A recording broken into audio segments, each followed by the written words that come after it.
Thank you, Mr. Chairman. And I would like to begin my second round of comments just reiterating this issue about the origins of the vaccine. There are multiple articles coming out now that make all sorts of implications. We need to get to the bottom of it. It's a shame this committee has not addressed it. We are the Coronavirus Select Committee, and we haven't even looked at the origins of this thing.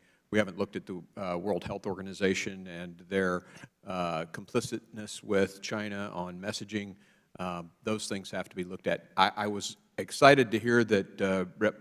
Foster, a gentleman whom I have deep respect for, said that someday that will happen in science and tech. I certainly want to ask Representative Foster, what are y'all waiting on? Let's get going. BARDA tasked you guys, talking to our witnesses now, to take both vaccines onto your assembly line, J&J and AstraZeneca. I think, as I understood from your previous testimony, you did think that there was some concern about having both vaccines. Is that correct? That there was potential for, problem when you have both on two assembly lines. Is that correct? I think it was widely acknowledged by Emergent as well as our network of partners that there was inherent risk of bringing both vaccines into our facility and ramping them up very quickly. So that's what I understood to be the risk. And J&J, as I understand it, you guys had 16 batches, one of which was cross-contaminated, 15 of which were not, or at least are still being inspected and that equals 140 million doses that are waiting to make sure that the FDA is checking to make sure they're okay, and when that happens, they get shipped. Is that correct?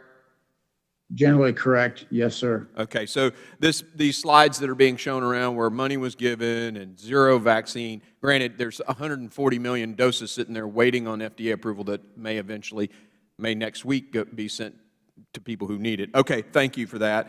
I am a former military officer. I think most people know that. I deployed all around the world in combat. Took the anthrax vaccine. I think you guys created that, and really appreciate your work in the biodefense world. Even Barack Obama recognized you're one of the only companies that can do this kind of stuff and gave you business way back when.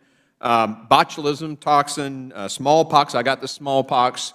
After Sverdlovsk, we knew that the Russians were weaponizing smallpox, so as we went into Iraq, I got another smallpox vaccine, and I really appreciate you guys doing that. Typhoid, cholera. You also do a lot of treatment drugs. I think as an ER physician, I've used nasal Narcan to save a patient's life. I think you guys make that too, right?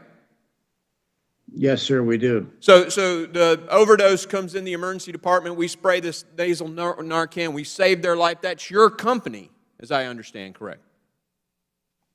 Yes, sir. So you have all these products out there. You had company goals. You were managed by a board. The board set goals for the CEO.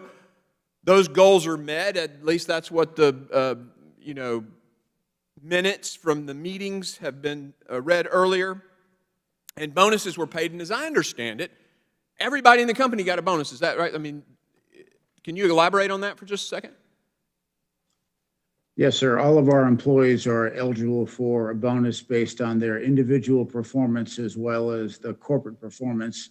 And separate from that, in 2020, we offered a special equity award of roughly $7,500 in our stock to all of our employees in recognition of all these other things, all these many other things that your company is producing and saving lives all across America. So you gave your folks a bonus for their incredible work in all of these other products. You had one contamination line, 15 other batches, 140 million doses that are sitting there that may get approved and may get sent into arms. And we're here spending this committee's time talking about this when we ought to be talking about where this virus came from in the first place.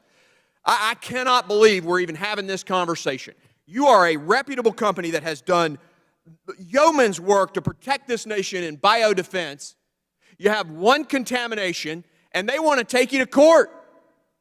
Yet China cooperating with the World Health Organization. Everybody knows what happened. There's not a human on this planet that doesn't say, hey, China screwed all of us and we suffered more because of it. Yet we can't get this committee to say a word about it. But let's take on this great company who did its best to try to get a vaccine out there. Meanwhile, it's doing all these other things to save Americans' lives. I yield.